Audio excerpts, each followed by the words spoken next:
Hey guys, this is Fire from InDepth Gaming, bringing you a game review. This time we're checking out Friday the 13th Killer Puzzle. This game was published and developed by Blue Wizard Digital and released on September 18th for a price of $12.99. So you can currently pick this game up now.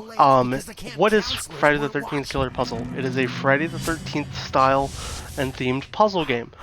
It is very simple when it comes to the controls, and it's actually a pretty enjoyable puzzle game in the scheme of it. So the way the game works is you can move back and forth with your analog stick or D-pad, and then you're just trying to kill the campgoers, partygoers, really whatever they are, based on the different themes. There's 13 different kind of chapters, and each chapter has 13 different levels.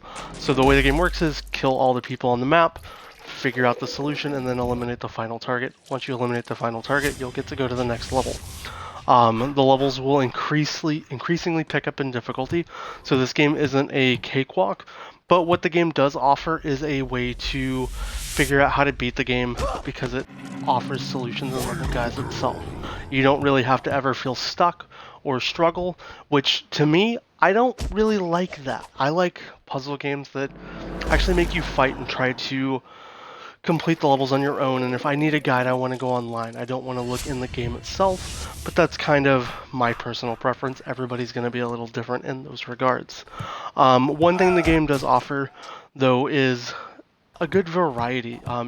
You're not going to do the same thing necessarily over and over, because as the chapters progress, the game will slowly start to introduce new ways to do the levels, whether it's additional objects to interact with, from landmines to porta potties that you knock over to change your pathways, even, enemies that you'll encounter. You could have a cop that's watching you with a flashlight, or you could have somebody with a machine gun that's trying to target you, or situations here on screen where you can see that your targets will actually run away from you. So it changes your pathways that you can travel and how you have to try to solve the levels. So that's a really nice touch in the game. And I really enjoy that. It's not just figure out the path, it's figure out how to set the world up for the path that you need to take. Which that is a very strong positive from my standpoint of puzzle games. But it's kind of each their own when it comes to puzzle games and how you like to play. I'm not a big fan, like I said, of getting solutions just handed to me. I am a big fan of puzzle games that challenge you.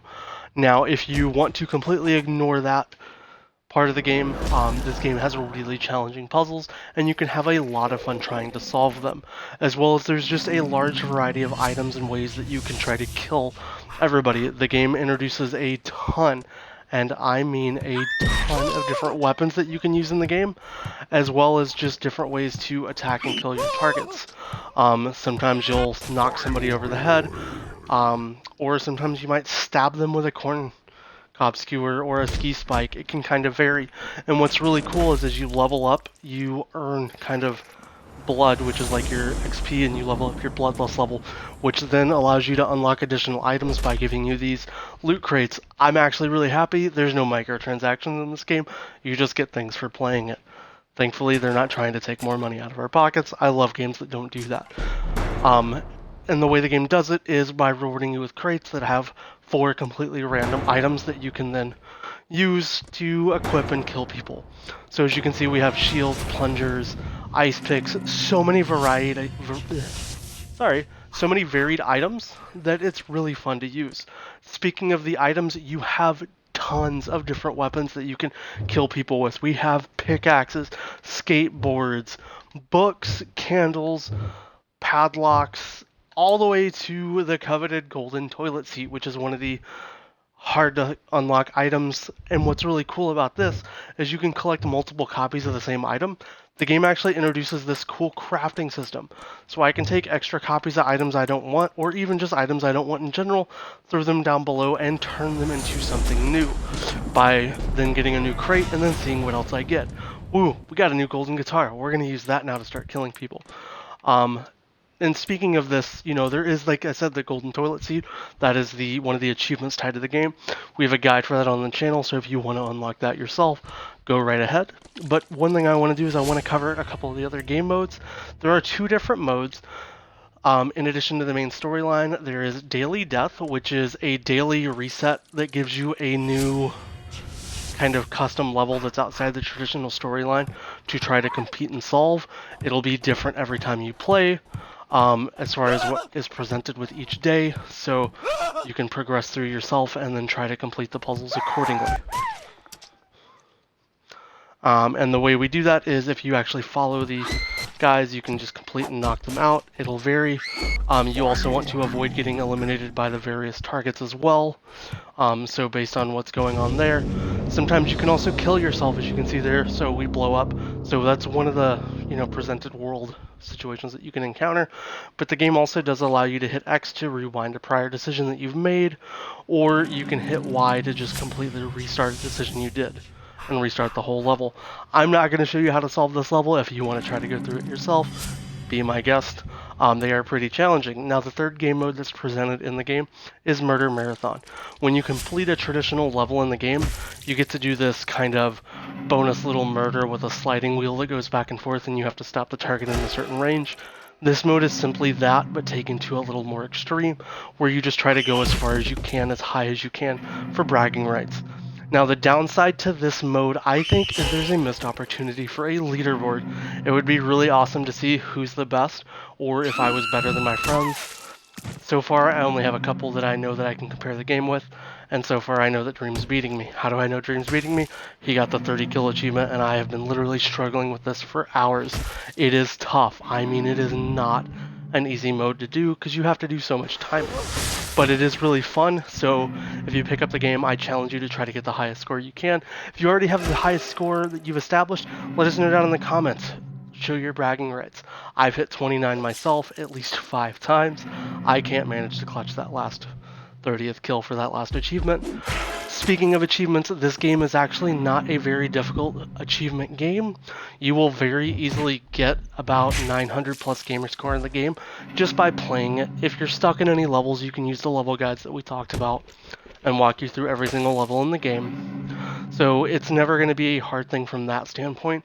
The most difficult achievements in the game involve this Murder Marathon game mode, where you have to get to 30. So if you're an achievement completionist, know that you can do this. Just be ready to have some frustration with this difficult game mode, because these targets increasingly get harder and harder to hit as you progress in the game. And as you go further, one nice thing the game mode does offer is after you get so many kills, it does give you one chance to do like a pseudo I'm sorry. Jason's mom comes out and says, I'll give you one more chance, but that's all you're getting out of me. And then you kind of just go as far as you can. Now, as far as price for the game, it is $12.99. I think that's a perfect price point for this game. It is a really fun game. If it was much more than that, I don't know if it would really necessarily be worth it compared to the games that are out there on the market. But for $12.99, this game is definitely worth a pickup. Now, as far as our rating, I'm going to give this game a solid 8.0 out of 10. I'd love to give it a little more, but, it's losing some points for me for just giving you instant solutions. It doesn't really give the challenge there from my perspective, as well as I think not having a leaderboard in this Murder Marathon game mode is definitely a big miss. Now, as far as that, if you have any questions about the game, let us know down below. If you liked this review and it helped influence your decision, comment and give us a heads up. Let us know if there's a game or something that you want to see us review, check out, play. We'd be happy to, and if you haven't already, please subscribe to the channel.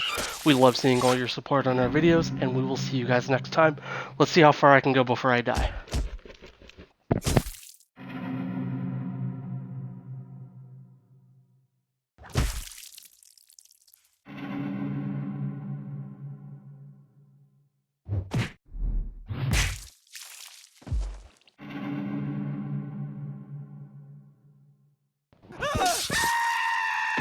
Go figure, it had to be the time I was doing the review for the game to actually hit the 30th kill.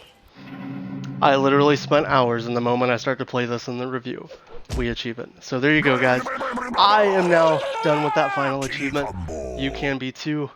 Go check out Friday the 13th Killer Puzzle. It's available now. I hope you guys have a fantastic day.